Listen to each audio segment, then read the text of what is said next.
Good. We're back in, everybody. I don't have to use sign language anymore.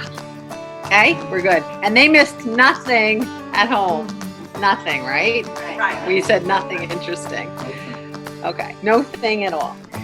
Okay, anyway, so the key is that life feels like it's unpredictable. So we all have had good moments and not so good moments.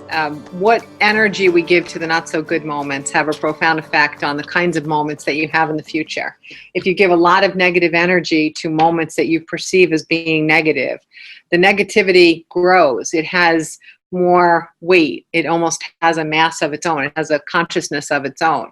So the key is to take your focus and take your lens off that perception of negativity by finding the benefits that were inherent in that issue. Okay. So like, just to give a tiny example, if like one time I cut my finger very badly while I was cooking for a graduation party. And it was my right hand, which is the hand I would use to continue to cook. And I thought that the guests who came to my house and ate the food probably wouldn't really like blood in their food, because that's not, it's no longer politically correct to put your blood in other people's food. So what I had to do was, instead of self-pity about the cut, which was really bad, I invited people in to cut so our food would be blood-free. And we wound up having a really good time. So we had like 3 or 4 people in the kitchen the rest of the time. I became the boss instead of the worker, and that felt good for me. For the first time I had this power, so I was, liberated. It worked out really good. So we had this kind of fun next couple of days where we were all chopping and slicing, and I wasn't chopping, but I was directing them. Smaller, bigger, littler. No, you're not cutting it right. But you see, that's just a tiny little example. If I had stayed in self-pity mode and I had moped around the house for days, I would have brought a negative energy to the party itself. It probably would have rained, and then birds would have flown down and stuck in our hair. But I didn't. I said, after the injury and after I saw that it wouldn't stop bleeding, I said, there's got to be some value in this. And when I sought the value in it and I was able to figure out how there could be a real benefit in there, it worked out that there was a great benefit. And it also helped me after that week to remember to ask for help for certain things that I just thought were my responsibility. But if you need help, and you ask for it. No one's put out, even if they pretend they are, they'll help. Just ask people to pitch in. So that's the whole point, is you just keep looking for the value in the experiences that you have. And obviously, personally, one of the long-term benefits of what we experienced on 9/11 is that it is the day that I had my first opportunity where my consciousness accidentally stepped away from my body.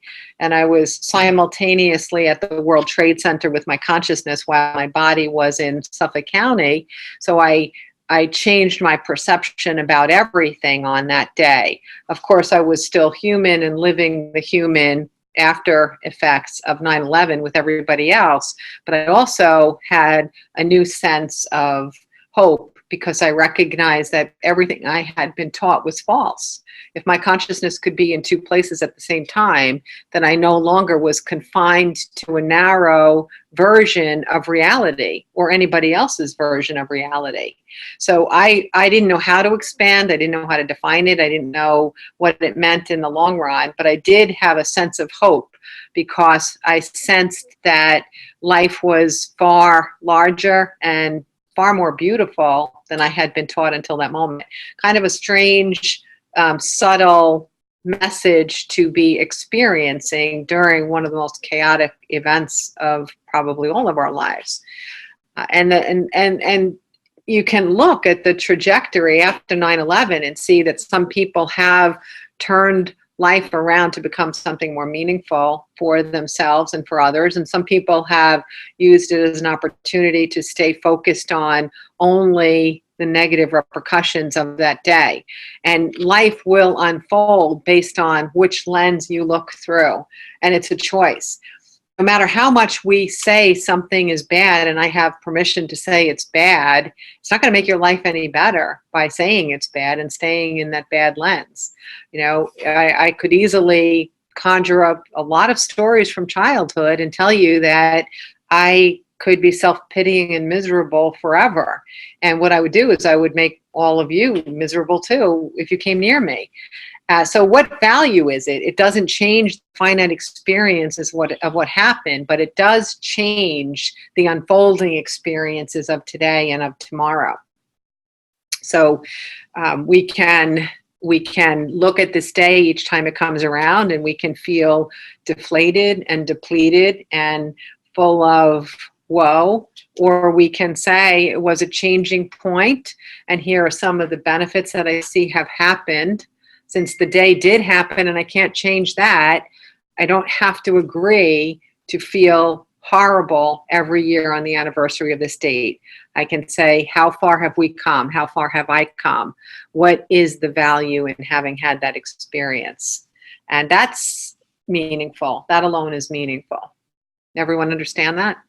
And then for me, since it did change my trajectory so dramatically that day, it is a sort of anniversary, and it is a sort of birth date for me, because I was born, the soulful side of me was born that day, the side that was quiet and didn't even know that it existed.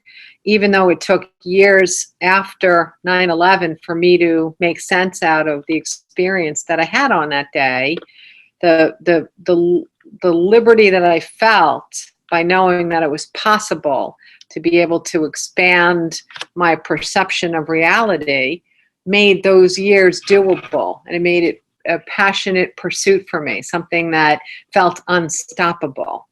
And that's why I do what it is that I do now for a living.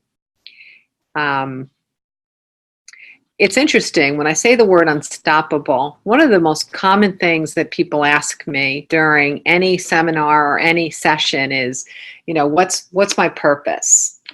An event like 9/11 will oftentimes ignite someone for discovering what their purpose is. If they embrace it as a chance to say, this lifetime is a finite experience, and how many years we're going to be here. So do I want to just kind of drift along with the same patterns and the same level of happiness, or do I want to take this moment to say, since there is such a big unknown about what every day will be like, what if I use this as a moment to power up my own life and start to live more fully?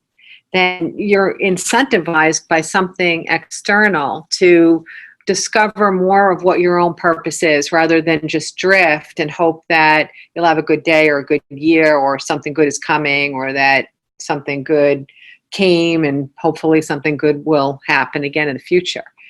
So the word unstoppable gives you an indication of what it means to be paralleling with your intention.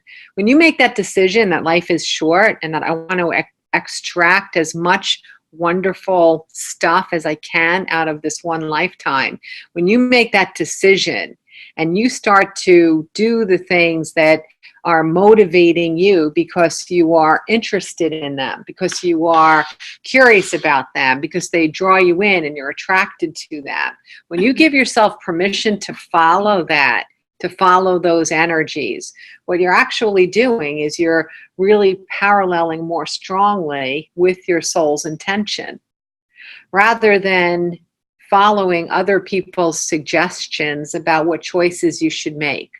What should you do? How should you live? Who should you be with? Who should you not be with? What should you watch? What should you not watch? What should you wear? What should you not wear? What should you eat? Should you not eat? What kind of job should you have? What kind of job should you not have? We're always being given suggestions about the worthiness of the choices that we make and what choices are more worthy and more valued. But the only one that can ever really decide that for you is you. If you are the kind of person that believes that other people's needs are greater than your own, you probably have dialed down a lot of your own happiness pursuits, because somehow you think that you have something more in the tank than other people have. Whatever it is you have. You might have more time, more love, more money, more compassion, more experience, more, you might even say more blessings. You might think somehow you were gifted the qualities in your life. So what you do is you pour it out to everybody else because they're in a bit of a tornado. So you just keep pouring and pouring and pouring and pouring. But in the meantime, you've stopped focusing on, what do I like? What do I love? What am I curious about? What makes me happy? What am I pulled toward? Because you can't fix everybody's life and then also parallel yours with your soul's intention simultaneously. There's just not enough hours in the day to get all that done. So when I had that experience on 9/11, when my consciousness left my body, I had, I've heard you talk this story over the years. I'm getting this vibe right now that you experience is an out-of-body experience. That's a very, OBE. yeah, that's pretty much kind of what it is, except that I was simultaneously aware of Karen. So it wasn't as though I was up and looking down at her, nor that I had a trauma. So there was a little bit of a difference between that and an OBE. Yeah, but I was unaware of it when I experienced what was happening. But there's a lot of similarity, and I parallel my conversations telling people about near-death experiences or out-of-body experiences because the parallels are very strong. It's still consciousness stepping away from the human form. Exactly. And because that moment of understanding that something like that was possible and having such an intense curiosity about it, over the next years, not even right away, because I still didn't even know what question to ask or where to get guidance or what to do next. But when I started to realize that there were these incredible changes that were positive, that were happening for me and with me and around me, and then I did dedicate myself to sorting out how to get this done on a regular basis and not just have it happen accidentally, my level of passion was so high that no one was going to stop me from figuring out how to get this conduit open. And not only get it open, but get it open clearly. I call it like scrubbing, like I scrubbed the conduit.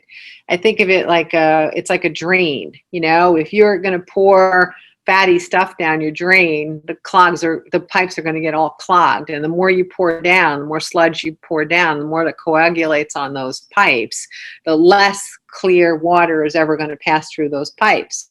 My effort in 2005 and 2006 was I was scrubbing that pipe because I felt like if I had a lot of junk in the pipe between me and souls that are non-physical or consciousness itself, if I had a lot of junk in my pipe, all that stuff was going to pollute the water of what I brought through.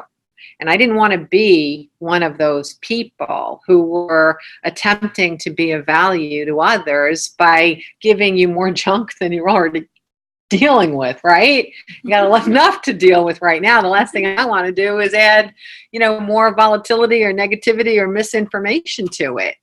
So I scrubbed and I scrubbed and I scrubbed. And scrubbing was sometimes hard because I didn't know what I was doing, but it didn't mean that it was not unstoppable. And it didn't mean that I wasn't remaining passionate about doing it. There were highs and there were lows during those 2 years that I never experienced before. But even during the lowest of lows, I still felt passionately connected to doing this. It still felt unstoppable to me.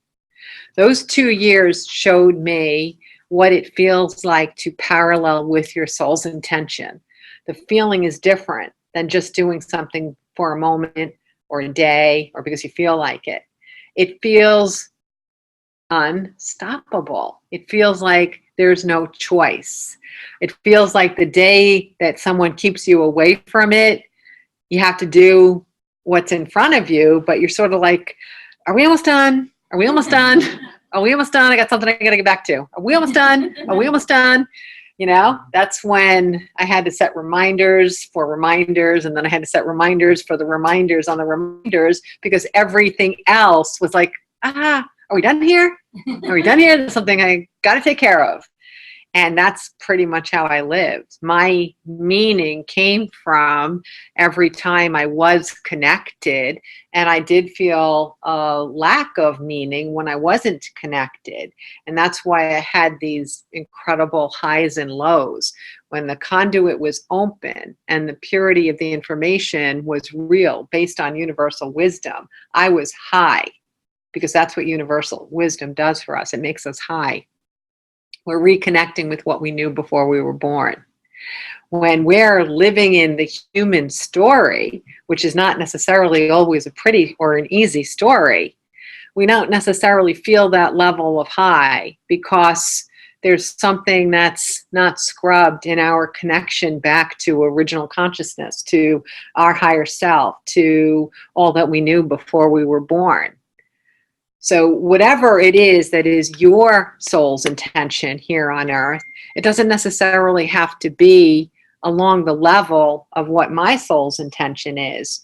But when you parallel with it and you discover it, you'll feel this sense of, I want to keep doing this. I want to keep doing this. This feels so good. This feels so right. I feel so much at ease. I feel so natural. I feel so happy. Doesn't mean that you don't have stuff to learn, and it doesn't mean that you can't get better at it, and it doesn't mean you're not going to make mistakes, but you still feel very strongly connected and excited. And interestingly, you know, a lot of people, just as I am right now, talk about soul's intention as though it's this finite thing. It's not a finite thing. Our soul's intention is very broad and rich with details and possibilities. So you could easily be very much paralleling with your soul's intention in, 25% of the areas of your life, or 50%. It's when you're paralleling with almost more of them or all of them that you get this incredible feeling of a buzz, of a high, of knowing that you're where you want to be. And part of that is kind of leaning the whole of yourself into that lane. You know what? I just had a realization.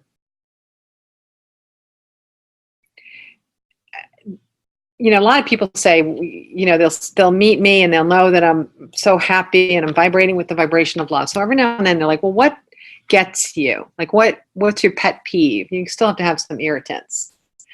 And most of you know that over government intervention is one of them, because freedom is synonymous with the vibration of love. That's one, but we don't have to get into that. But the other one, I've always had this kind of like, you can do this, you can do this, you can do this. I'm fine. Everyone's doing the best within their level of awareness. Hypocrisy gets me. And I just realized why hypocrisy gets to me. And here's why.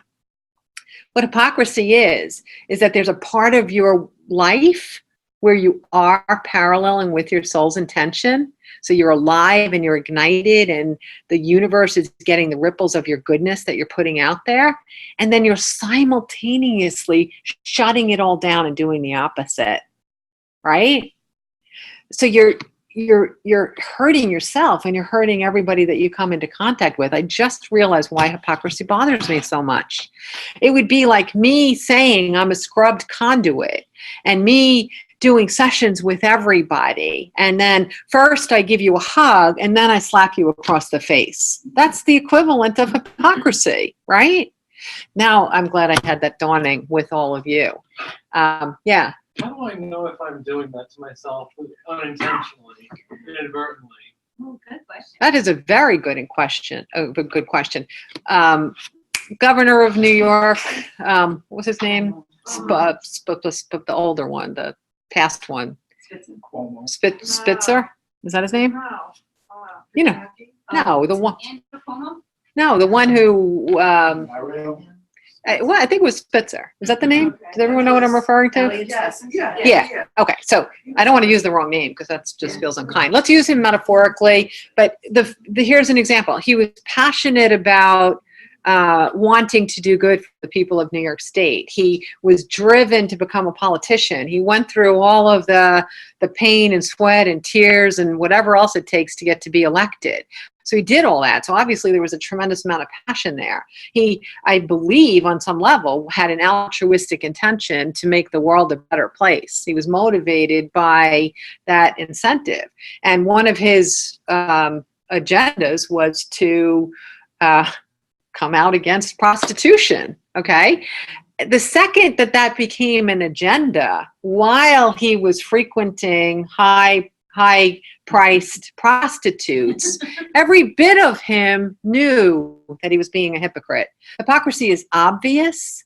So if you are doubting whether or not you're being a hypocrite, you're not being a hypocrite. That's the bottom line. It is that obvious. I guess I didn't mean it in that way. I guess I meant it more in a way of like how do Not I being know if I'm- authentic. I think that's more of what you meant. Yeah, or how do Yeah. I know if I'm like bringing myself down or not? Yeah, that's entirely different. I wanted to make sure that everybody understood why that one particular word is still a little bit of a Well, I pet get why peeve that for bothers me. you then. Yeah. None of us are perfect.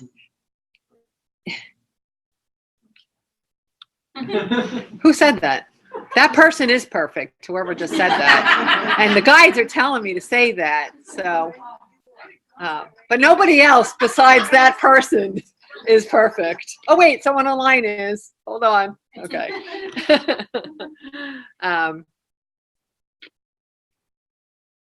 There's something here I'm supposed to be able to read, but I can't. I don't know. Someone will help me with that at some point. Now,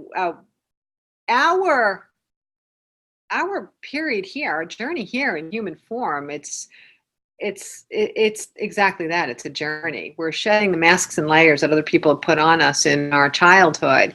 And those masks and layers have been put on by so many different sources, not just parents, but our educators, our community, if there was a religion in your house, politics, the media, siblings, friends.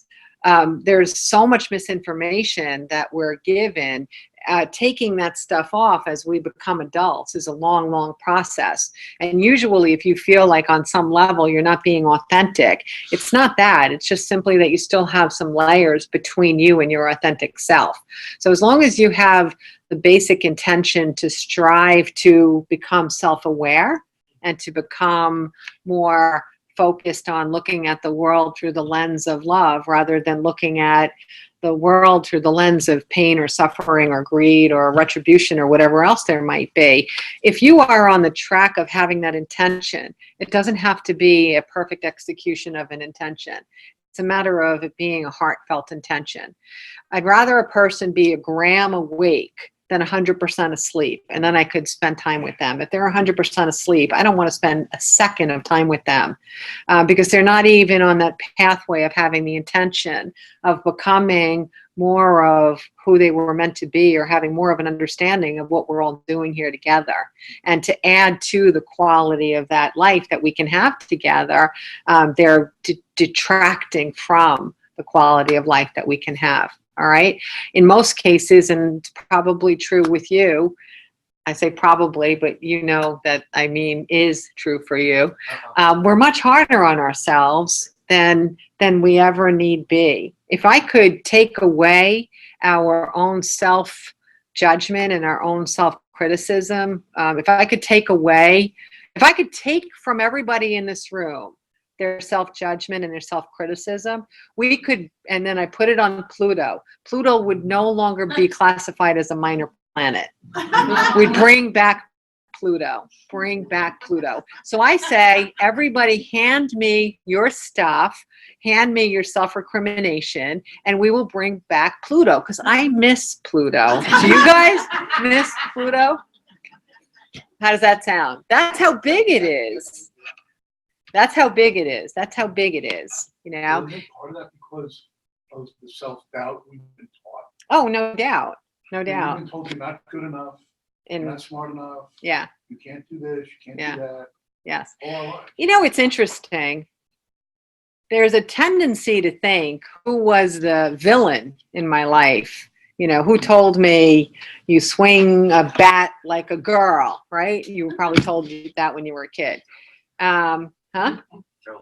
Oh, you throw like a girl.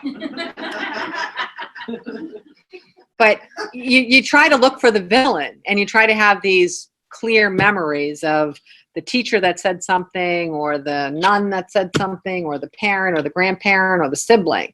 But the truth is that the whole world has been doing this to you, because what you've been taught is that you don't have enough sensibility to be a good decision maker about the simplest things, like drinking from a water fountain, or being, able to get from your classroom in elementary school safely down to the cafeteria.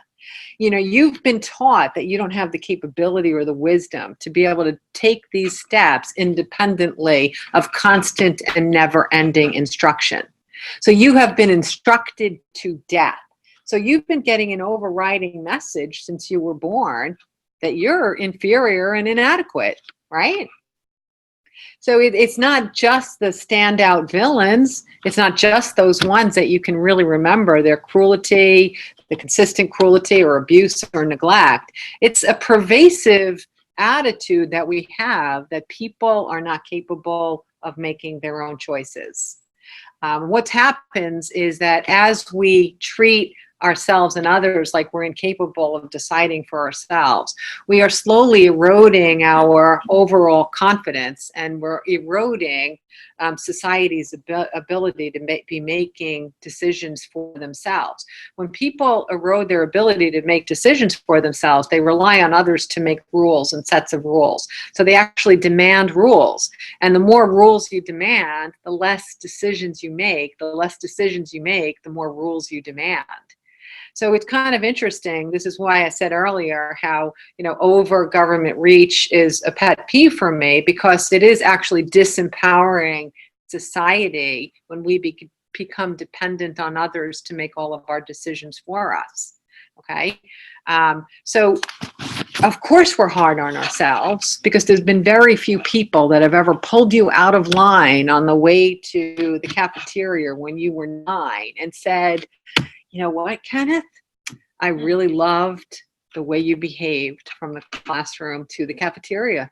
That was remarkable. You're just a good quality person. You're just a good quality person. I'm impressed with you now, and I just continue to be impressed by you." I mean, how many times did anyone ever have that said to them? "I'm impressed by you now, and I continue to be impressed by you." Never. How many people had that said to them in the last month? "I'm impressed by you, and I continue to be impressed by you." On your coaching call. I get it a lot, and I appreciate it every single time. But most people don't, because that's not the way that the world treats us. It's not. It's not. So my answer to you is, you are always good enough. Always. Always, always, always. And far better than that. And I hope Pluto just grew. Okay? Thank you. Those were a good couple of questions, but any other question here about this topic? How do we start a Pluto growing campaign? Collective energy. I might have to write a book, how Pluto became a planet. People would be like, "What?" Again, a little again going in script across the bottom. People will look at it just out of curiosity, like, "Oh, it's supposed to be some stupid science book that looks so boring." But I'll have Pluto with a great big smile, so they might just pick it up. Happy and The rise, Oh. rise. The fall and rise of Pluto. Bring back Pluto. Oh my gosh, what was the question? I don't think there was. You asked us if we were close. There's There There was no wasn't? question. Ann just said, how do we create, Pluto. bring him. Oh, how do we? Okay. One of the things, like, Yeah. simultaneously from 2005 to 2006, I changed a lot of my perceptions about reality. So I would talk to a guide, and I'd get hit by lightning with something that they said, and I would jot it down, and I'd be like, oh, that's sweet, or that's cute, or that's cool. And then I would have all these folded up pieces of paper crumbled around my desk, and I would open them. And then I would think about what I just read, and then I would think about another one, and then I would think about another one. And as I did this, those sayings that they threw at me, ones I'd never heard in my life, they grew and grew and grew. Like one of them is everyone is doing the best they can within their level of awareness. And you hear people say everyone's doing the best they can. That's not what it means. Everyone is doing the best that they can within their level of awareness is an entirely different concept. And what it means is that as brilliant of a soul as everybody was when they were born, they became shrouded with all of this stuff from other people, misinformation, abuse, neglect, and so on. So within where they're able to shine and carry all of that baggage, that's their level of awareness. They didn't put that stuff there. The world put that stuff there. No child puts masks and layers on themselves. No child voluntarily separates themselves from the infinite wisdom of their soul. No child ever does that. So we do that to kids. We do it. Our society does it. Individuals do it. So when someone is doing the best that they can within their level of awareness, we might perceive things as being right or wrong or good or bad. That has nothing to do with your level of awareness. What has to do with your level of awareness is with the baggage I carry, what am I capable of? How do I process myself in this world? How do I see myself? Am I visible? Am I invisible? Am I angry? Am I hurt? Am I disempowered? Am I confused? We don't necessarily just look at a list of what's right or what's wrong and decide from it. If someone says he knew better, he might have known better, but he still did the best he could within his level of awareness, because of his level of awareness prevented him from doing what might have been a better choice for him or somebody else. And that's a very, very, very big differentiation. It's a very big factor. I don't think that I could be where I am today if I had not fully embraced, took in the fact that everybody is doing the best they can within their level of awareness, because it was the single greatest factor that allowed me to heal from the harm that was done to me as a child. Without that, where would I be living? I'd be living in a tornado for the rest of my life. I'd be reactive. I'd be hateful. I'd be confused. I'd be scared. I'd be disempowered. I would not be who I am today if I didn't fundamentally know that even anyone that was, behaved reprehensibly with me, they still did the best that they could within their level of awareness. And I know that they did.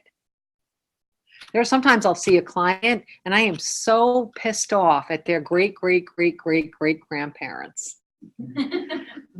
Because we just keep passing this stuff down, misinformation and abuse and neglect. We just pass it down because we carry all these masks and layers, and then we echo it, we repeat it, we mirror it, and we pass it on to the next generation, right? One of the most crazily insidious things is hazing. That's okay. I'll put that up there with hypocrisy, because what hazing is I went through it, so you have to go through it too. Really? Really? Really?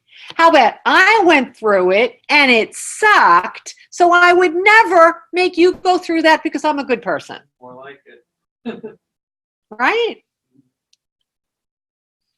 It's funny, but hazing is everywhere. It's in corporate America, big time. You're a junior, I'm a senior. You didn't need to sleep. You don't need to go to bed. Finish this, skip the wedding, and get this report done because I need it on my desk on Monday morning. We haze all the time because we still do to others what was done to us, instead of standing up independently in the middle of it and saying, that's not nice. That doesn't work. How many people really stand up independently and saying, that's not nice. That doesn't work. It's not going to work for me. It's not going to work for me. It's not going to work for me, and I'm not doing it to somebody else. Right? I dare you all to say that at your jobs tomorrow. I had it on a first date last night. This is not working for me? Yeah. That's good. Let's start. It's definitely a start. When I do, It went very well. It went well. I was like, I don't like you. You can go home. yeah, I mean, I had a reason to tell him. you saved yourself a lot of drama, right? No, I spent 2 hours with this dude.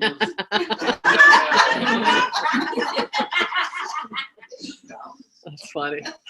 Very funny. What were you saying, Um, Eric? Oh, if I do career coaching with people, inevitably, probably a few years ago, you heard me say it here first, that some clients joke that I'm creating a happy nation of unemployed people.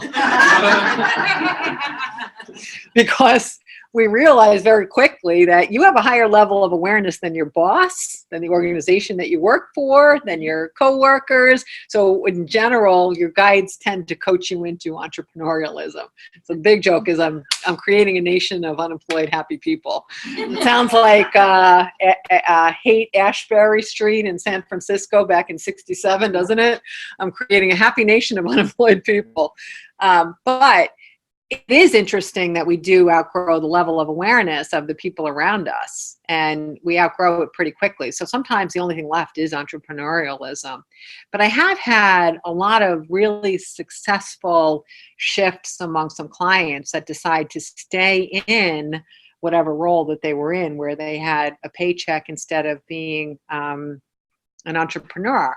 But what we do then is we really, really focus on how to bring that vibration into the company, or into that hospital, or into that building.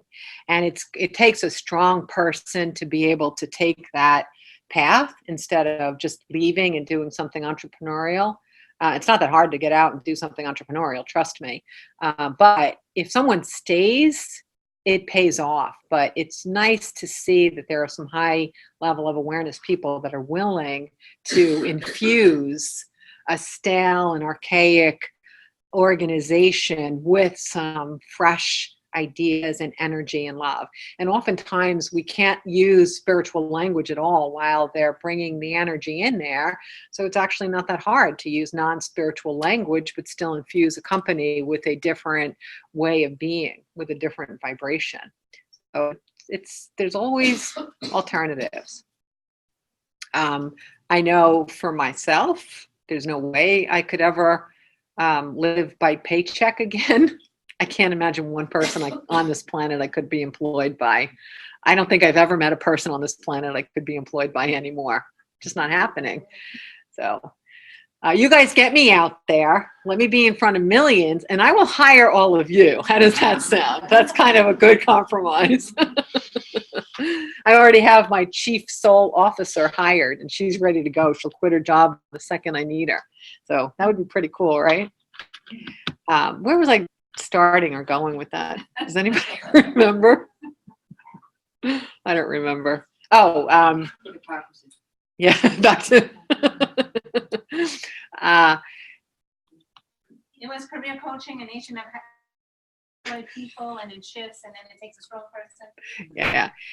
So the point is that when you do find something that you're passionate about, you can sometimes stay in the environment you're already in. But in most cases, the environment that you're in becomes less doable. It becomes far more challenging. It becomes almost untenable for you. It might be okay for them, but it's not going to be great for you. And that means that it's time to elevate how you express your relationship with yourself. I'm going to answer a question that is here.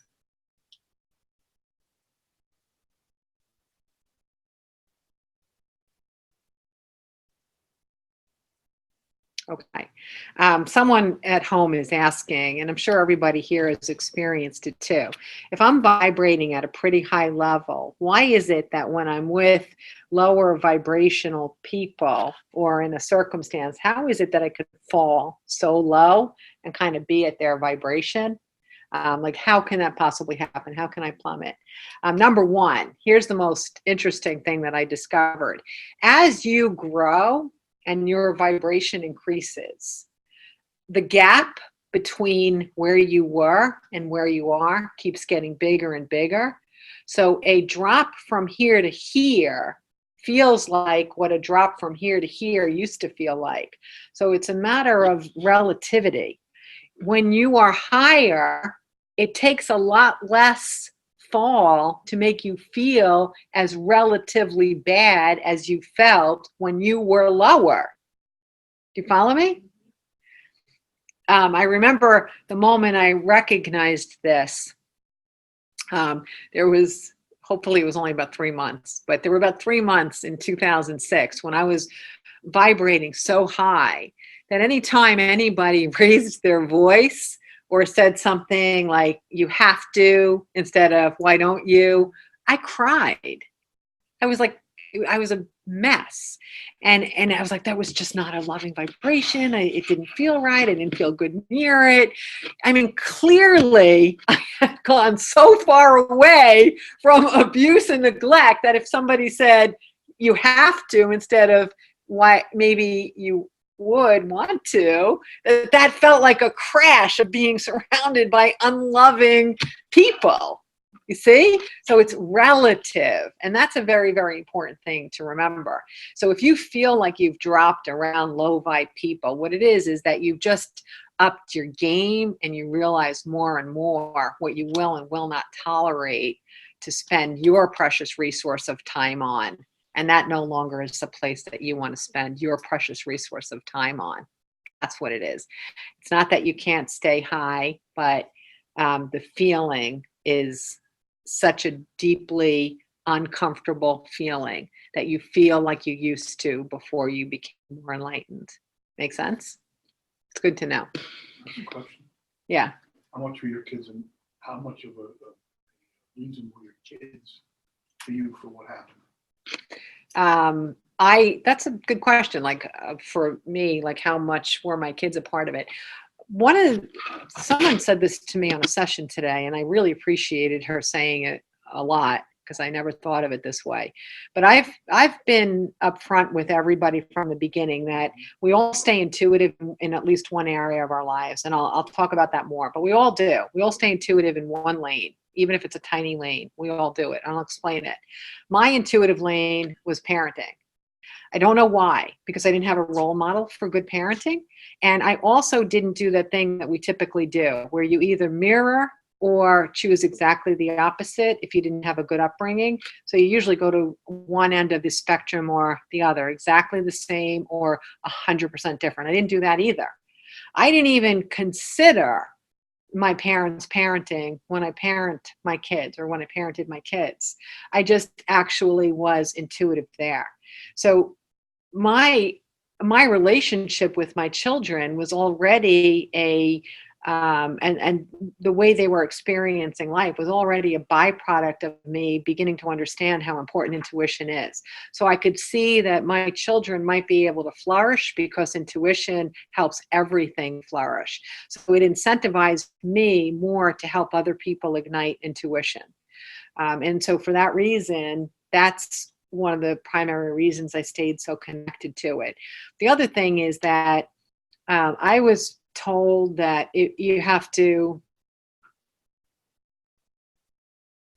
there's all these little messages that we get, what's it saying that they say about what it takes to make a diamond? How much pressure does it take to create a diamond, right? There is no rainbow without a storm and a cloud.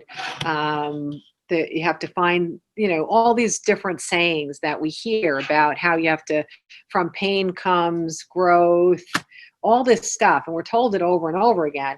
One of the things is that my children taught me that that's not true. They're the first little beings that I've seen that they didn't have to suffer in order to become amazing people. Okay. So that's bullshit. And we have to stop telling people that you have to suffer or that things have to be hard in order for you to become your own best self or your own enlightened self. So busting that myth with my own children it helped me to say that we have to bust this myth with everybody, but we also want to hold people more accountable for how we're treating children on this planet, that no child on this planet should ever be mistreated, because that's the future of this world, but that's the future of themselves. The way they're treated when they're young is the future of the life that they live. It's very hard for somebody to take all that burden off. So my kids incentivized me that by showing me that you can have a good life and you can also be wise. You don't have to be suffering and growing from pain in order to have wisdom. Today's the 18th birthday of all those children that were conceived prior to 9/11. They were born moving forward. So how is it going to affect them? That's a good question. And you know what's so funny? I've been doing this for a long time. I always forget that I was pregnant on 9/11. I don't even talk about it because I just forget about it. Does anybody here know that? A couple of you do. I forget. I was like pregnant on 9/11. Not just a little pregnant. I don't know if you could be a little pregnant, but Was it he or she? hey, See, yeah, he's 17 and a half now. that's what I'm talking about. That group of Yeah. children. So I have kids that are older because he was a happy surprise. So there's a bit of a gap. Let's just say that. And let's say I didn't teach my kids about family planning, okay? Because I'm not the one to educate them about that, clearly. So, but because I have the gap between them, I've been able to really, almost from a scientific perspective, see the difference between different birth years. And then not only do I see it with my kids and their peer set and bringing them all up, but I also get to see it through my client base, because I don't think there's an age out there that I haven't coached from 7 to 91. Okay, so I have more insights into what we're doing generationally, and when we come up with these stupid terms, a millennial and a this and a that, I can have a better feel for whether it's true or not. And I do see that there is a very interesting emerging difference among the children that were incubating during 9/11 and those born on either side of 9/11. The ones even younger than that, we still have to see how their more collective personality, it begins to emerge. But I will tell you that that particular group, and I do know a lot of them because I've been around those children for 17 and a half years. They have a new, I feel very optimistic about them. I have a tremendous amount of optimism with them. They have a new feistiness, which is not, it's not an attack feistiness. It's not a revolutionary, it's an evolutionary feistiness where they will not just accept the statement of how grown-ups tell them it should be and will continue to be. Okay? And I love that. I love that. I love that. I love that. So, for example, just something as simple as my son doesn't love to read books. My older kids love to read books. I don't criticize him for not reading books, but I open conversation so I'm aware that he's aware that he doesn't read, right? Because I think that's what makes a good, partially what makes a good parent is to make sure their kids are aware of the choices that they make. Not to make the choices for them, but to make them aware of the choices. And I have to tell you that when I ever hear him talking about that, and I look at the amount of research he does on a day-to-day basis out of curiosity, not out of schoolwork, I don't care if this kid's not reading a book. He reads and he reads and he reads and he reads. But he's growing up he's growing up in this world. He's not growing up in a moldy stacks world. He's not growing up where as soon as a book hits the shelf, it's already outdated. I mean, that's a different way of being. This is the world he's going to continue to live in. If he has curiosity about anything, he looks it up and he researches it and he looks at more than one thing. And then he goes to YouTube. And then if he's still curious, he might actually sit down at his laptop and really pull up some more ideas. And I'm not telling him the stuff that this kid knows simply because he's curious and he follows his curiosity. I don't care whether he reads a book or not. I really don't. So my point is that he doesn't have to feel like there's something wrong with him because he's not reading books. And I find that his generation is willing to change all of these paradigms, or at least choose the paradigm that's right for them. One of the things he loves to do is to take albums out of their sleeves and look at albums. You know, we're trying to get a record player for him. So he's not looking at records because we told him that records are really cool and cool people listen to records. He's looking at records because he's curious about the records. He wants a record player. He wants to listen to an album, spin around with a diamond needle going through the groove. You follow? So it's not change for change's sake. It's a perception of how do we see things? How do we see what you told me? Here's another example. They had the opening assembly at school. And no judgment whatsoever, but the kids were told, the entire school was in the assembly, the kids were told that this year they're going to be given lanyards with their photograph on the lanyard, and every moment you're in the school you have to wear the lanyard. And the kids, they're basically like, it's not going to work because we're not going to wear them. You know, it's not rebellious. It's like, this is unnecessary. You haven't proven to us why this is necessary. We're not going to wear them. So one kid started a petition already. One will make an appointment with an assistant principal. They're not mean. They're just not. They're like you were on the deep. This is really not making much sense to me. You know, at this point, adult, you have to prove to me why you think this is a good idea.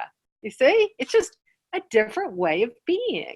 Like his generation, I can walk into a room and I hear them talking about college. These kids truly believe that they're going to be the last group of kids that are forced, literally forced, to go to college and have a $200,000 burden when they graduate, because they recognize that they're in this segue where the world expects it, but when they get in there and they're the ones hiring, they're not going to expect it. They're going to expect people to be prepared for the job that they go for, but they're not going to expect you to have some arbitrary degree in philosophy to come and, you know, work as an assistant manager in my store. Right? So this is how I see them thinking. And I think that it's kind of exciting that whatever kernel of energy was bursting on that particular day, it burst in a lot of positive ways. And that those ripples of that positivity and possibility will just keep going out there more and more and more over time. I know I started a little bit late, but I still am going to take just a quick 5-minute break so you guys can get up out of your chairs and write your questions down, and I can collect the papers and look over them and pull some out. So mingle, meet people, write your question, and get your piece of paper up to me. We'll be back in only 5 minutes. Okay? Thank you. It's okay. That's okay. So also let me go through, because I tend to not remember to do this either, but let's see, what do I have going on? I'm doing an event called Rocket Blast. I did one on Long Island, and this time I'm doing it in New Jersey, and it starts on Monday. It's difficult for people who don't live in New Jersey to get there. So we have made the decision finally that we're going to be doing it through Zoom as well, like the same way that people are live and participating tonight. If you are interested and you can't get to New Jersey and you want to participate in Rocket Blast, just email me and you can participate through Zoom. We are doing a daytime event. I don't usually do that, but it is 11 to 1, 4 times. You'd have to just look at the schedule. I wonder if I have it here. It is, it's on it, it's on, Oh, yeah, it is here. September 16th, October 28th, November 25th, and December 16th. So if you can attend live through Zoom, at least 3 out of 4, you'll be good to go. And the fourth one, if you have to miss one, we can send you the recording. But it is an active event where participating live is going to be a very important part of it. But if you are interested, let us know. We're starting on Monday at 11 a.m. But what is Rocket Blast? Rocket Blast is basically, it's a very, very intensive class. You will work, but it basically is taking everything that I've discovered in the years I've been doing this about how to actually meet a goal. How do you meet a goal? How do you make something happen? How do you make a major change and get something done that you want to get done? So we talk about every single tool possible that is all about the energy and the choices and the thoughts and the decisions and the feelings and the actions and so on, about how to move from an intention to hit a goal or work toward a goal and then to actually hit the goal. And there's homework, there's interaction, and it's a lot of fun work. Okay. Yeah. Can it be like a crazy material goal? Does it have to be? Yeah, something- part of the component is that I do ask people to come with something that you can have as a visualization. So this is not the kind of class where you can say, I want to establish world peace. Because there is a tangible element to it. And you can establish world peace after you graduate and meet your first goal, okay? But for Rocket Blast, let's do something a little more tangible. Once you see how all the energetic components work and fit together, then go and establish world peace. Right. So Okay. it can be Yes. a person. It can be too, very or it's physical. just- It can be very physical. Okay. Very. Cool. All right? Yeah. As a matter of fact, practicing, it's preferable with some physical component to it. Even if it seems extreme and somewhat unattainable. Doesn't matter. That's Okay. part of the fun is All right. saying, what does that mean? That's That's part of the fun I'm just trying is, to be realistic, you know, when too, the- at same time, not get too ahead of myself, so. it's part of the fun. It really is part of the fun. Cool. Okay? It's for everybody. I will be speaking, I'll be speaking on November 9th, Saturday, November 9th in Smithtown at the event that the Shack author will be speaking at, Paul Young. And there is a private viewing of the movie The Shack on the Thursday night before as well. So you can contact me if you would like tickets either for the event on November 9th with Paul Young and other speakers, or if you're interested in the event on Thursday night for the private viewing. There's an incentive, less expensive tickets if you buy both of them at the same time. All right. And most of you know, the year before us is going to be held in Grenada. It's from January 17th to January 21st.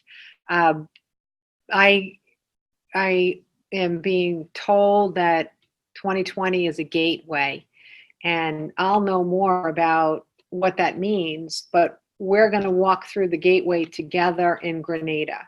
There's so much power in being aligned with people that have the same intentions and the same focus as we do. It's not even adding our vibration together for the ripples that we can create in our own lives and the lives of others. It's more exponential. The power that we have by even being together and going through that gateway together, it's immeasurable. So I really look forward to sharing the beginning of 2020 with you guys. In addition to us having daily seminars, which will be, I think, very, very enlightening as I listen to the content of what they are. There's a lot of interesting, new and fresh things that the guides are working on, helping us discover. But in addition to that, if that's not enough, in a beach setting, as you guys can see, this is actually a photograph of where we're staying for all of you who can see it. It's gorgeous. So in addition to, if that's not enough, we also have a lot of wonderful outings planned and a lot of wonderful interactions with people from Grenada. I've mentioned that I don't enjoy traveling as a tourist. It's never been my thing. I prefer meeting real people that live in the places I visit. So we are going to visit Grenada with Grenadians. We're not visiting Grenada as Americans. So they will be cooking for us. They will be taking us on adventures. They will be showing us their country. And I think that's a fantastic way to be there. Okay. If you want to go off and do a 5-star version of what we're doing at a local place, go ahead. But we're not going to be with you. We're going to be eating with the people that live there. So I think that's about it. Yeah. Okay. Can you say something about happy? Happy in 90 is my online program that takes everything that I have discovered since I learned how to communicate with guides and puts it in easy bite-sized pieces for people to understand how to actually realign with their own inner happiness for today and for tomorrow and forever. Thank you. One of the things that we're working on is the building blocks. And I did say as we progress in this year, the building blocks for creating the foundation of happiness and understanding of reality. Each month, we're going to look at a different building block and build upon it, because at the end of the year, you're going to have 12 building blocks that when we reach the gateway of 2020 in January, you'll be more prepared than those who are still living asleep. And you don't have to master them all, but having the intention to amp them up in your life, focusing on learning more about the ones that might have missed you, and then just kind of fine-tuning the ones that you already know you nailed is going to help you to be prepared for the waves of energy that are coming in 2020. You're going to be the one that is on top of the world if other people are not experiencing it as beautifully, okay? And this month, I knew I didn't start it during the first half, and I know I want to get to the questions, but I knew what this month's was, and I don't need to spend a lot of time on it because, believe it or not, in this past hour, I actually have covered it. I just didn't tell you what it is. But what it is that it's very important that we accept and understand and know that our consciousness is not connected to our bodies. Okay? I know that I always find it very interesting and important to recognize that we are eternal. And I do talk about that at length, the value of knowing that we are eternal. But even more so, it's good to understand that you are not your body. You are not sewn into that body. If things become really dreary there, or unflavorful, or lacking in vibrancy, or whatever, there are definite ways that you can allow your soul to travel more and experience more of the expansiveness that it's meant to experience. That's different for everybody, how that looks and feels. The one thing that I can tell you is that when you stop thinking that you were only this finite thing, you become liberated. You get to explore more, feel more, be more, create more, live more, laugh more, play more. So the advantage of remembering that you are not your body is that you can find personal pursuits that allow you to feel less confined by the body that it is that you live in. What comes along with that body is the experiences, and some of those experiences are not pleasant. So you don't want any unpleasant experiences that you're having as a human to define what you think is the possibility of your life, because it's not so. Okay? So basically just accept that you are not your body. Just accept it. One of the easiest ways to kind of think of this is remember a thought you had a minute ago, right? I'm going to come by and I'm going to collect those. I'm going to put them in a jar. So everybody take that thought you had a minute ago and put it in a jar. Can anybody do it? It still exists, though, doesn't it? Right? Were you able to boot it up and think about the thought you had a minute ago? Everything always exists, but we can't always capture it.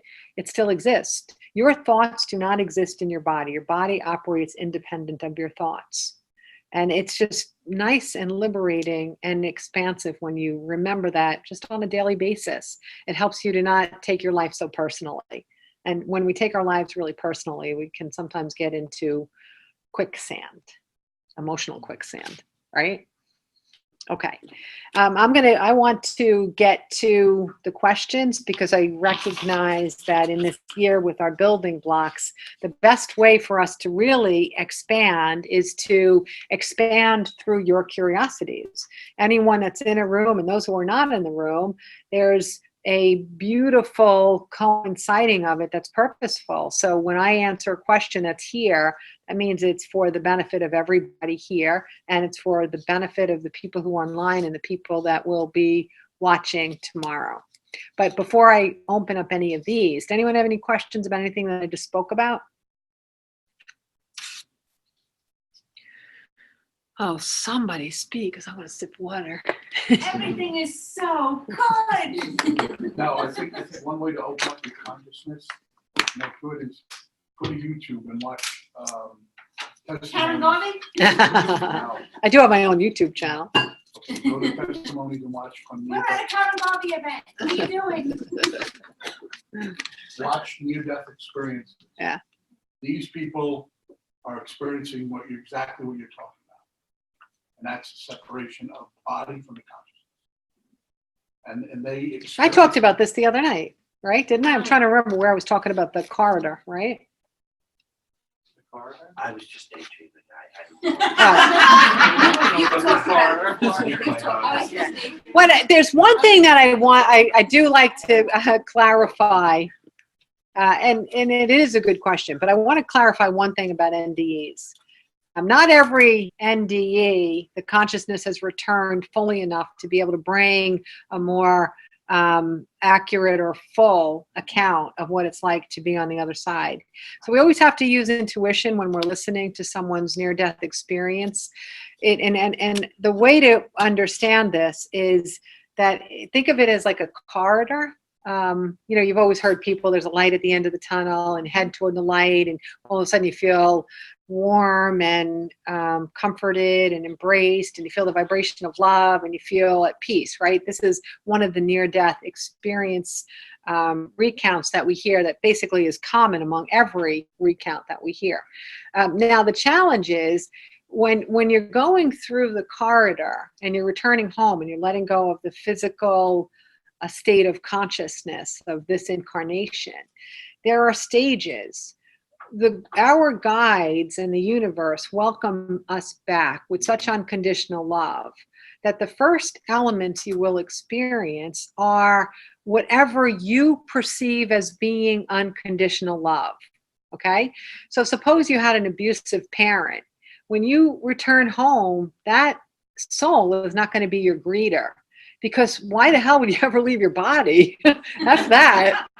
And you don't have enough eternal conscious memories yet to see that greeter is unconditionally loving, just in human form, he or she wasn't. We can't process that. That's just too much, right? So what does happen is that your version of unconditional love is how you are embraced and welcomed back. So for many, many, many people, they are taught that a religious figure or character is unconditional love. Some people reject it and they don't sense it, but some people embrace it. And so when they're greeted, that's the images and the souls and the experiences that will welcome them, because it helps as you're getting rid of the fog of being human. It helps you to continue down the corridor beautifully and enveloped in love. So if you die and you're just at that religious character moment and then you snap back, you're going to come back and say something about religion and profess it to be true, because that's what you experienced in the corridor. Now, had you hung out in the flume a little longer and went around one more bend, you would have found out that that's not true. If you had just stuck out that death a little longer, you would have found out that around the next bend, you started seeing lots of things are unconditional love, not just this dramatic version of what unconditional love is. That's just one aspect of it and one tiny aspect of it. But the fullness is that we are all unconditional love. You follow? So sometimes you can read an account and it just isn't feeling right to you, it's because the person didn't die enough. Well, their experience, they might have, Nearly they dead. might have multiple experiences. Nearly dead, and we need you to be nearly dead before you tell us what it's like. Yeah, but I'm making a joke of it, but you guys understand, right? Well, I'm so committed to the process of the study of that.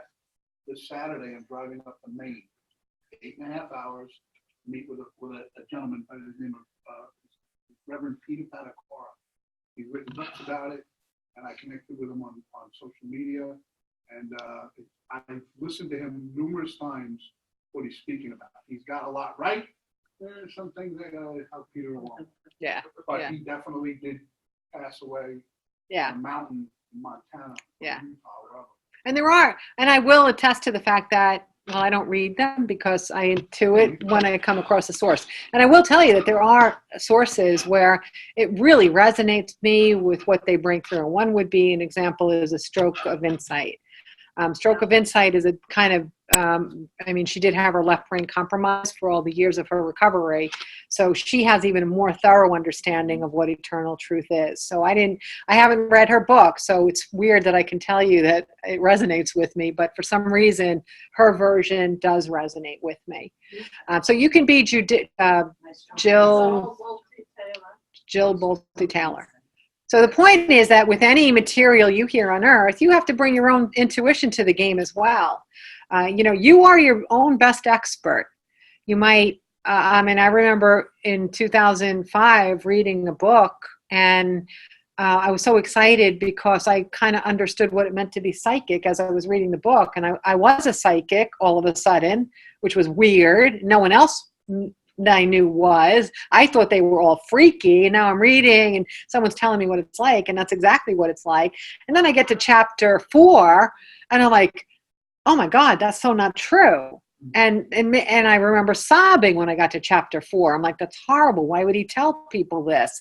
And then I got to chapter 5 and I'm like, yes, that's it. I'm so glad I found this book. I feel wonderful. 6 was great. 7 was great. 8 was great. 9 was great. 10 was great. Then I got to chapter 11 and I'm like, oh, hell, burn the book, because this sucks that you're telling people this, because it is not true. So you got to show up with your intuition too.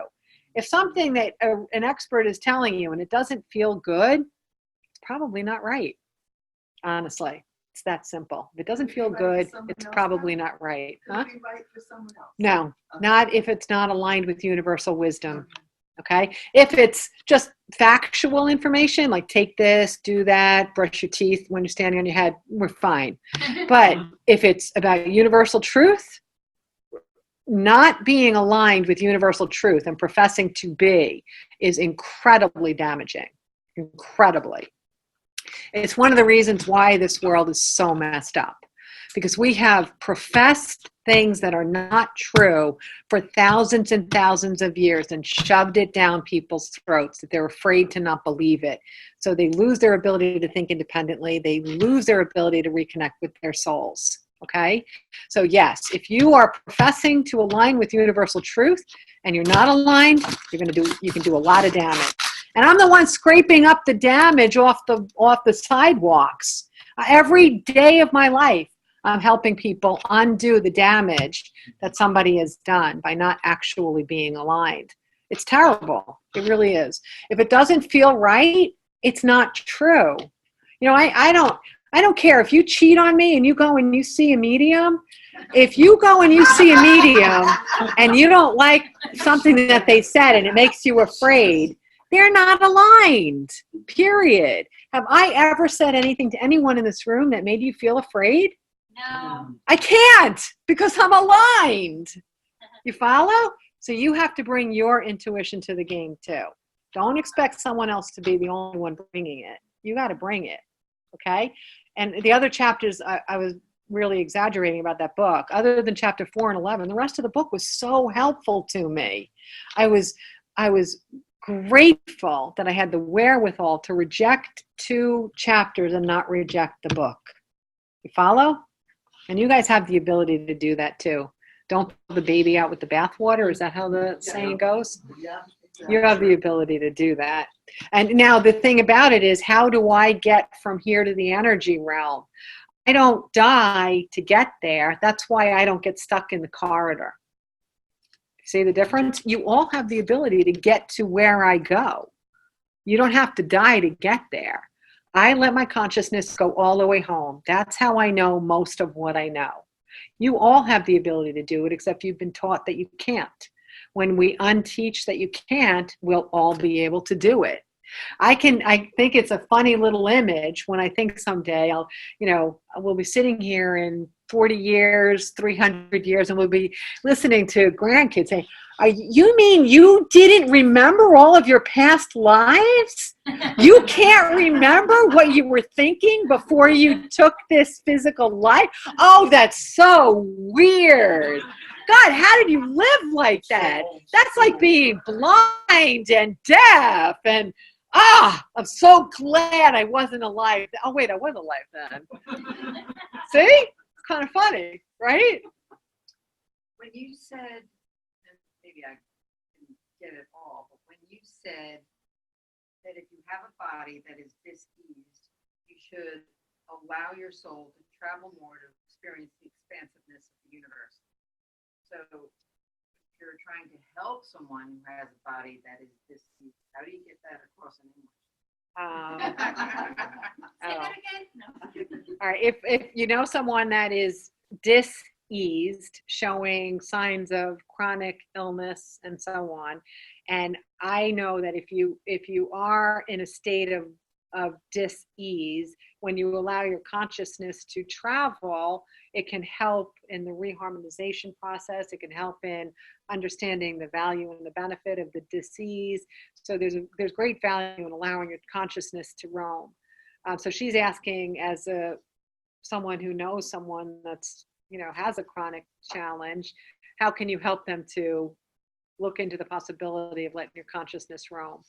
I always find that I it's not like I can do it very much because most people know what I do for a living now, but I always find that narrating your own experience is the best way to incentivize another person.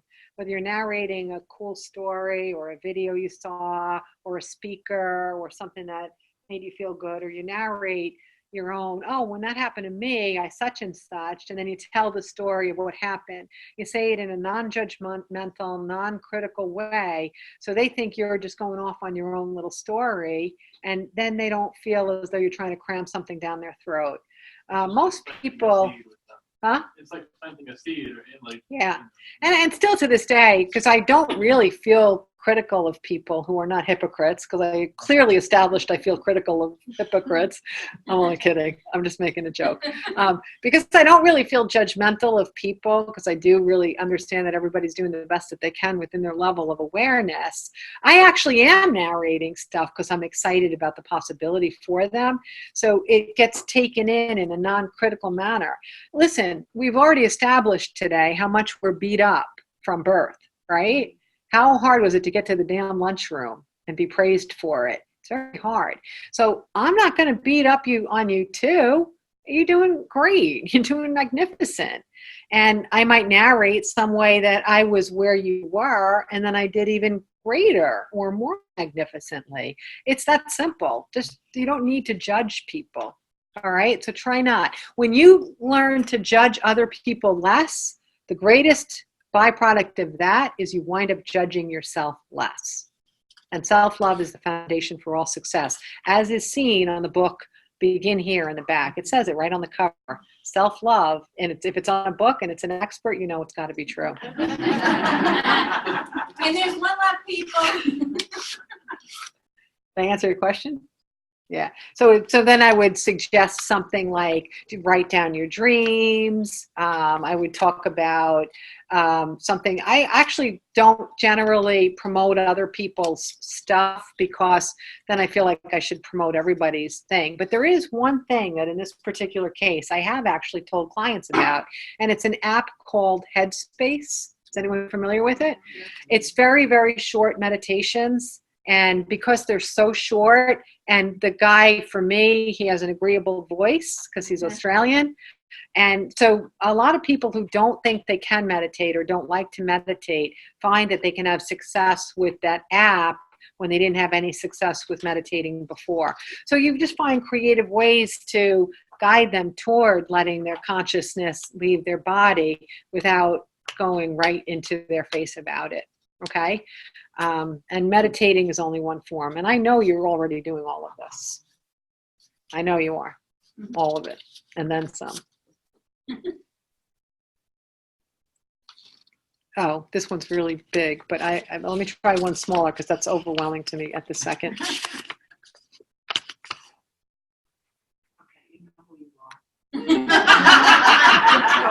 It just was it was just so many, there was a lot of words. You wish us to yes or no.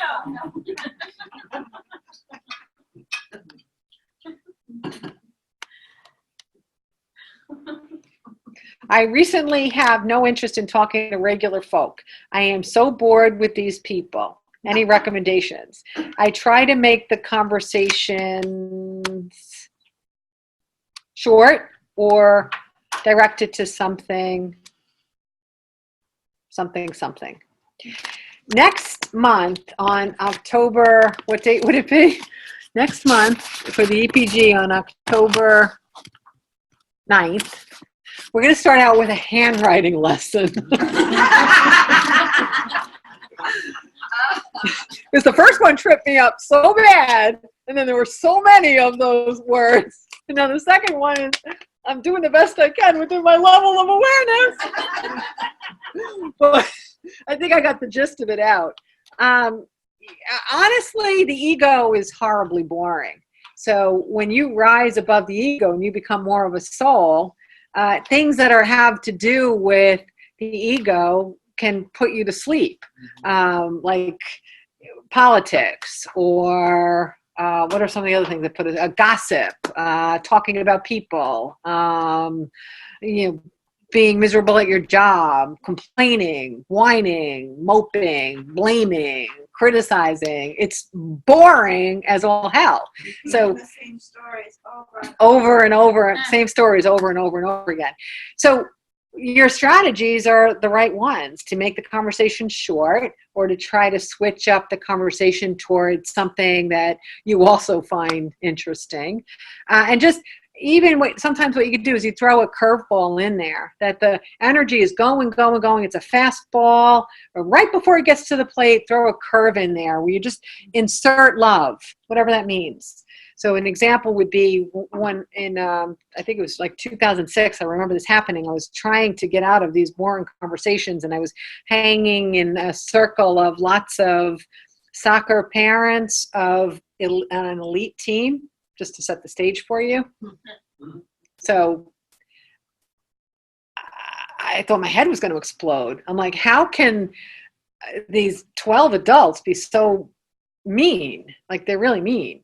So I said something to the effect of, did you see Nicole's goal on Sunday? Like, how she came out flying. You see the speed she had?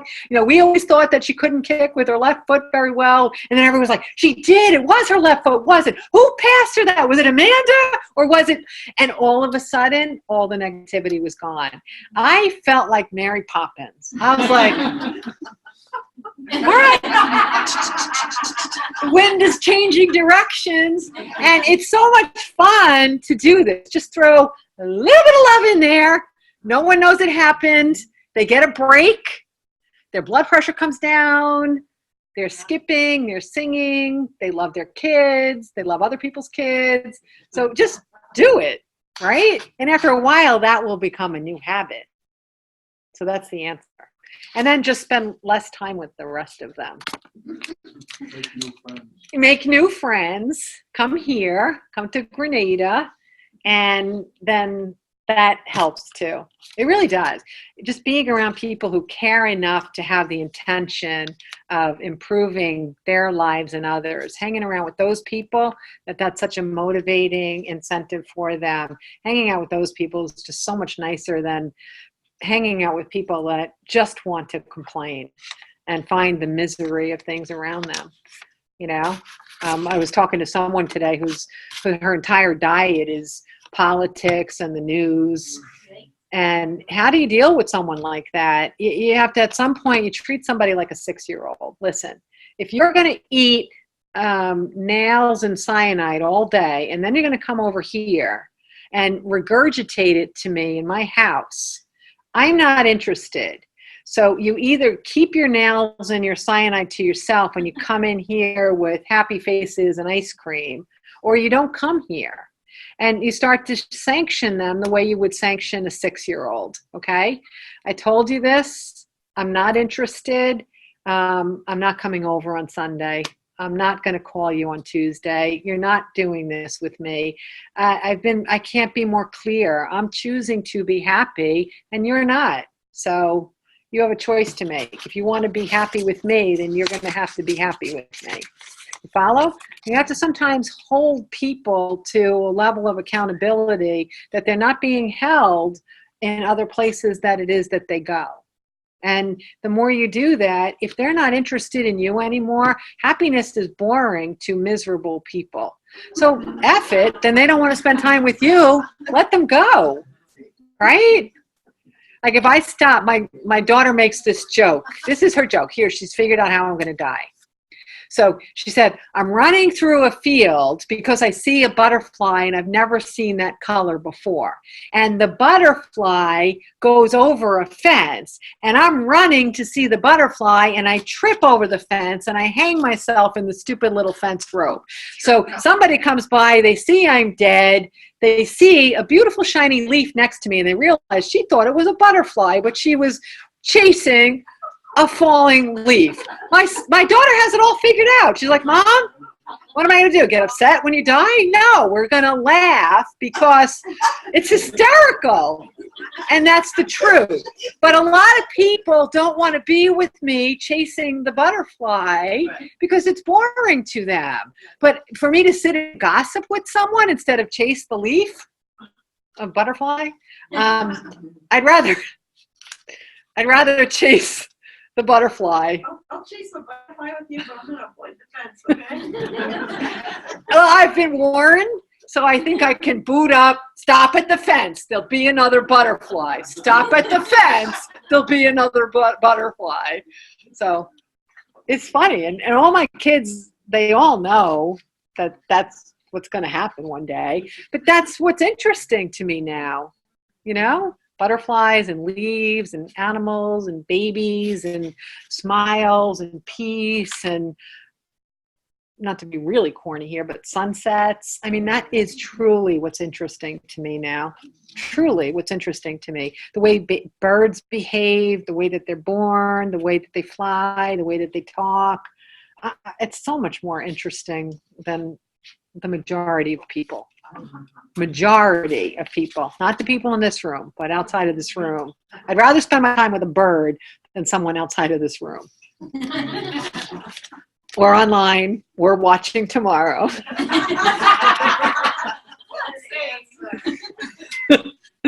Okay, next one.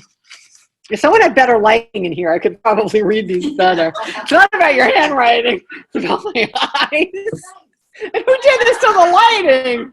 Oh, I forgot. It's a gorgeous sunny day. The reflection off the water. Oh, hold on. I'll pull it by the water. Okay. Oh, here we go. Oh, I did that one already. Okay, let's open up a brand new one.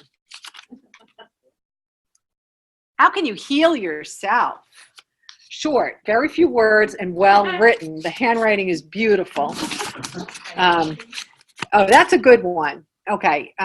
First of all, there's no such thing as a healer. And that's an important thing to remember. There is no such thing as a healer. Okay. If you call yourself a healer, it was just because you were taught language that's not actually true. There are a lot of people on earth that can elicit healing within an individual, but nobody can heal another person. And that's a very, very, very important distinction. The other part of this, the healing process, is that we are not alone. We are all connected. So don't heal yourself in a vacuum or try to, because it's very, very, very lonely. You shouldn't have to be in your head with whatever is creating the fear of the thing that it is that you're trying to heal from. And to do that alone, it's terrible. It's sad. It really is, because you're in your head and you're afraid. So embrace other people who love you. And maybe it's a practitioner of something, whether it's Reiki or massage or medicine or whatever, but someone that you intuitively feel is connected toward being able to help you with new insights. So embrace love around you and embrace guidance and helpful suggestions from people around you.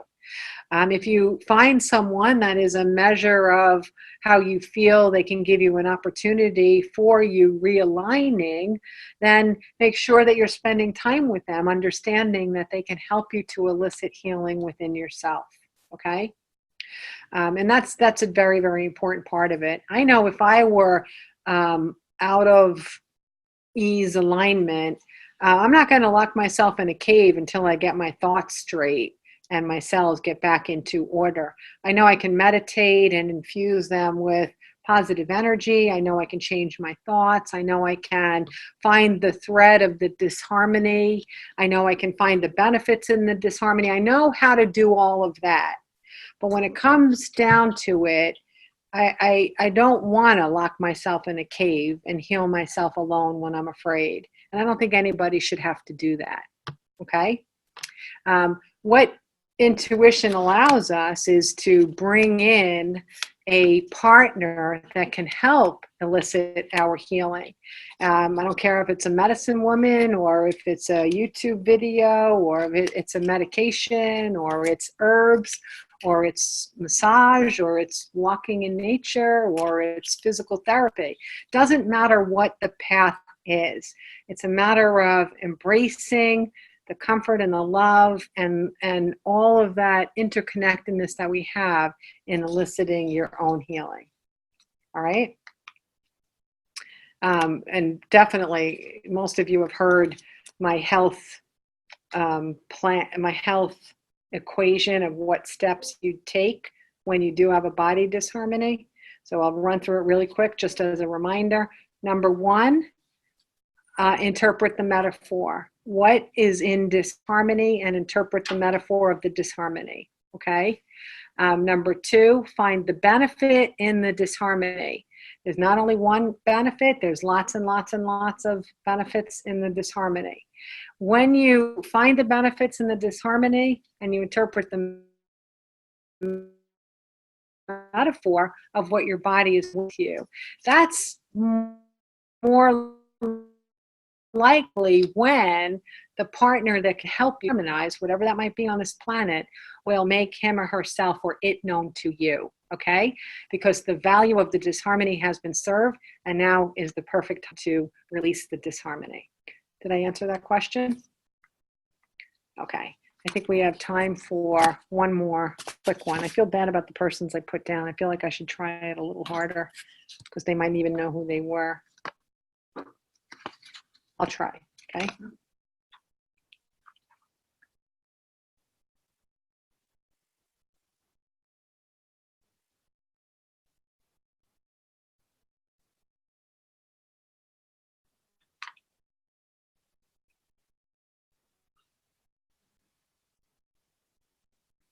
Okay.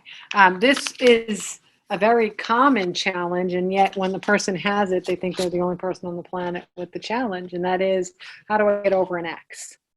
And we all know it can become such a weight around the neck. Yeah, every single thing that you do is penetrated by this heaviness of just constantly thinking about that ex, and feeling envy or jealousy or grief or whatever you feel, the whole gamut of emotions of what happens.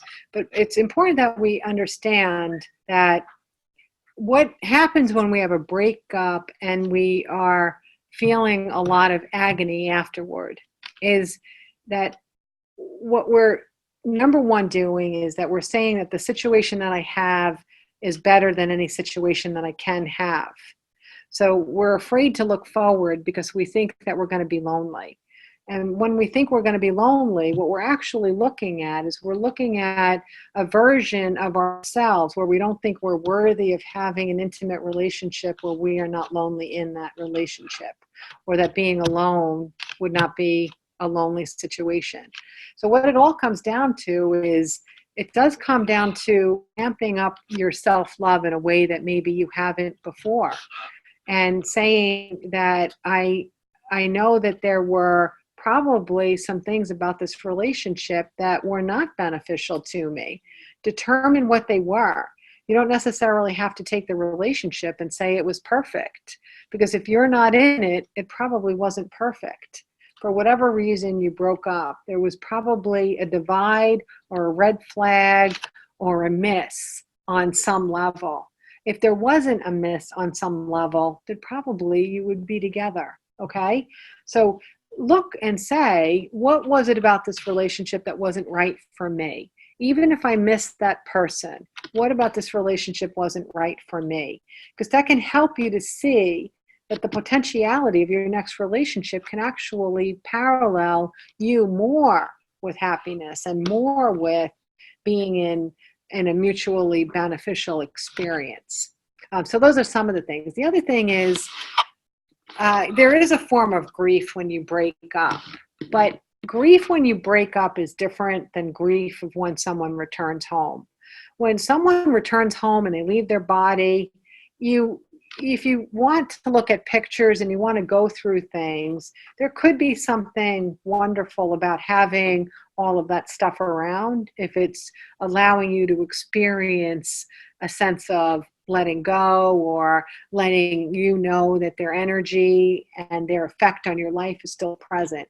When it's an ex, please don't immerse yourself in staring at the relationship. Okay? It's not helpful. It's just not helpful. I see this over and over again with social media now, where people are constantly looking at their Insta page or their Facebook page or their this feed or their that, and seeing what they're doing and interpreting who's in the picture or where they are when they should be there on a Tuesday, or they have objects that they don't let go of that are in their bedroom, or they're rereading letters, or they're reading the texts of the breakup over and over and over again to a friend. Wait, did I tell you that he also said? When you constantly stay immersed in that relationship, you can't move on. Let it go. Let it go. I don't like cruelty, so I'm not saying that if you two broke up and you're staying friends on social media that you should block them, because that feels cruel to me. That feels actually, there's a form of violence in that. Okay, but what you can do is you can block seeing that person. You don't have to cut them out, but block seeing them so they don't come in your feed, or that they don't come in your whatever. You can do that. Or if you have a little bit more courage, then do the dignified thing and say, I just wanted you to know that what's best for me in moving on, and I don't mean this to be unkind at all, is that I'm going to unfriend you. But it has nothing to do with the fact that I wish you the best forever. It's just more helpful for me to not have reminders I'm trying to move on. You can actually stand up and do the courageous thing and let somebody's aspect or presence in your life go like that. But the most important thing to do is to get yourself out of the way to the point that you're remembering that life is good and you are worthy, and that there are lots of soulmates out there for every single person on the planet. And when you love yourself, you will always magnetize in a person who also loves themselves. And that's the best kind of relationship to be in. Most mutually beneficial relationships are between two people that love themselves, respect themselves, therefore can love you and respect you. Okay, I hope that helps, at least as a starting point. And it is very, very common. The other thing, I was talking about this in a session, so I don't know if the person's in the room, so I hate to be redundant, but one thing that I think it's always important for us to remember this in this context, that we are animals, and in the animal kingdom, the animal for survival has to continually assess its surroundings for potential threats. And those threats are threats to their young, to their shelter, or to their food, or threats that are coming through, different weather patterns. Animals respond to weather patterns more quickly than humans do. Okay? The difference between the rest of the animal kingdom and the human animal is that we're the only animal that makes arbitrary and false links between a stimuli and our reaction. So we take emotional energy from experiences that we've had in the past, and then we put it in a pocket as being a perceived threat in the future. So what happens is we are doing the normal thing that animals do, which is assessing our environment for a potential threat in order to succeed in the process of survival. We've thrown 9 million random and arbitrary potential threats into the mix that we are constantly looking at and assessing. So since it's our job to assess threat in order to propagate the species and our own livelihood, what we have to do is we have to figure out what is a real threat and what is a false stimuli. So sometimes don't beat up on yourself if you find that you are in rote thinking about something negative and that you've glommed onto it, and don't beat yourself up about it. It's actually, from a scientific perspective, it's normal because of the reason that I just said.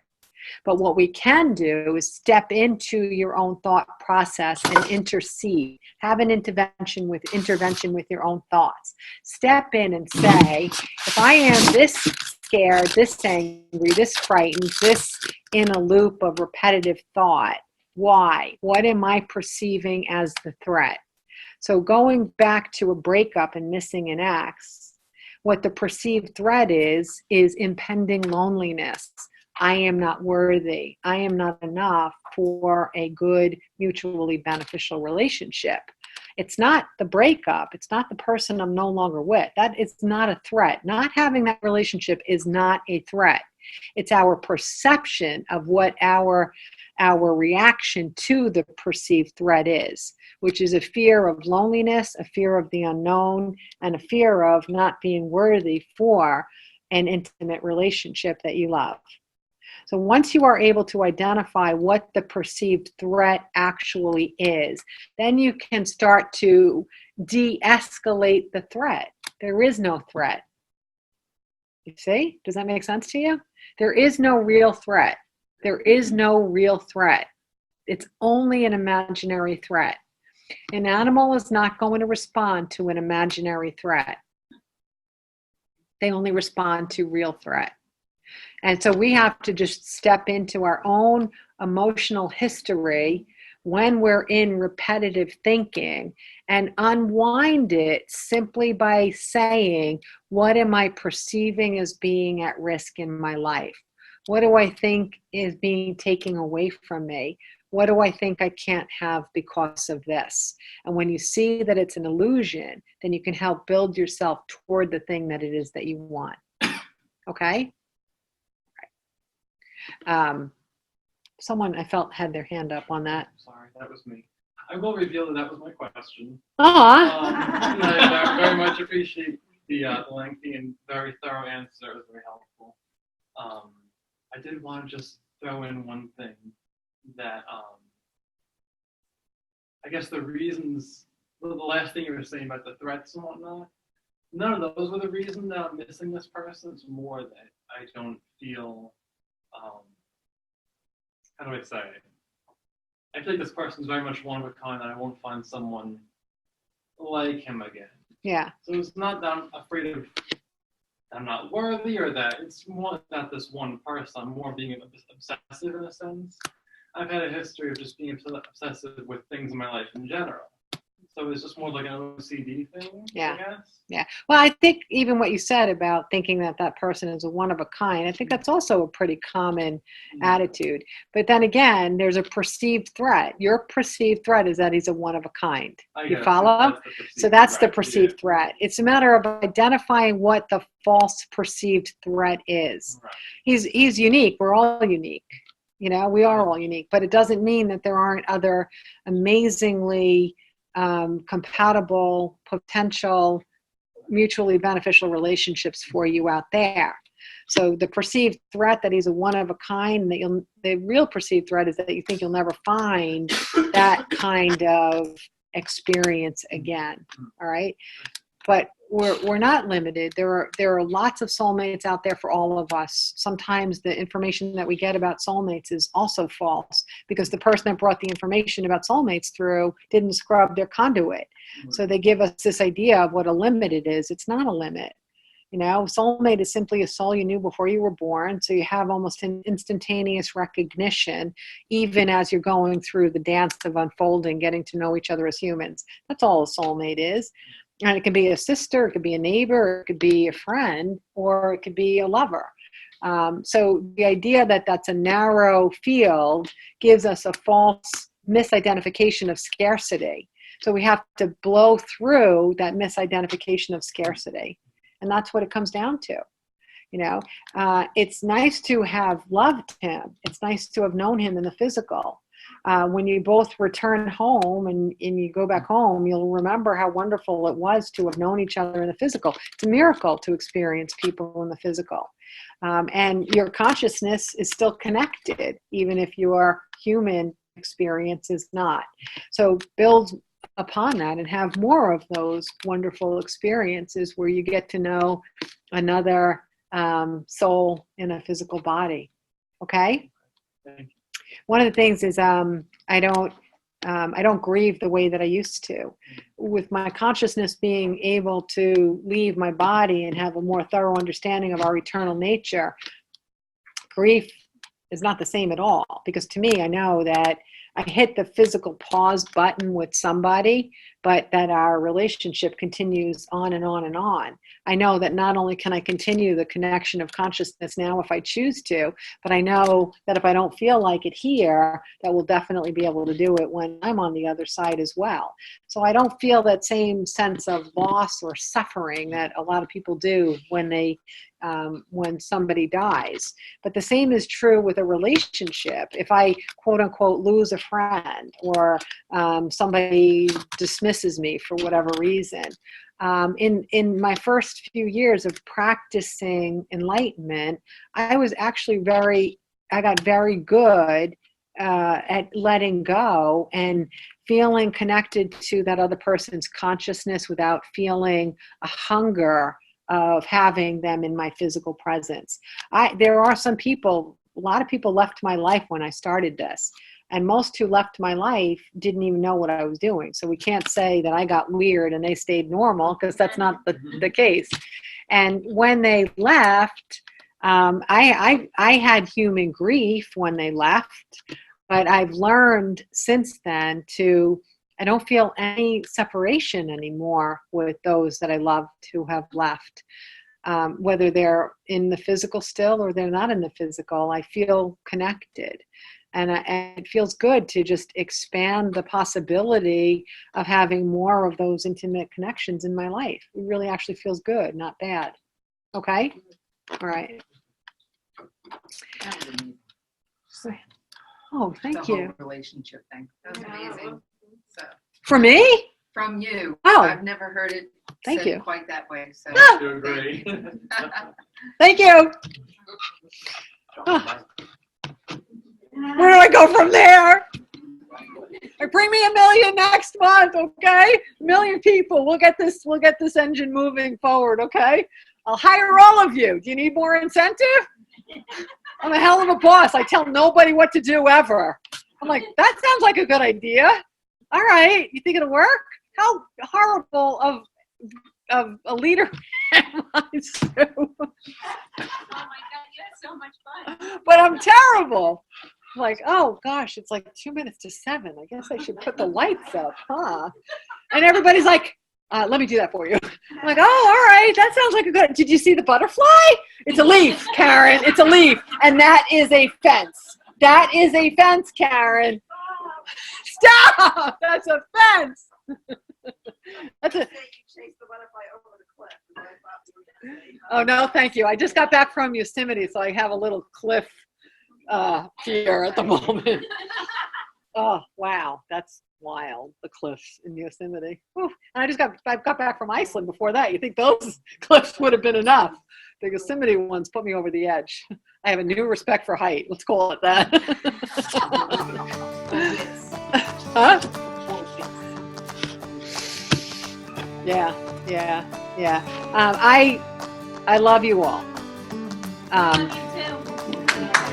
Go out there and have a good time, and I'll see you on October 9th. Okay? Good night.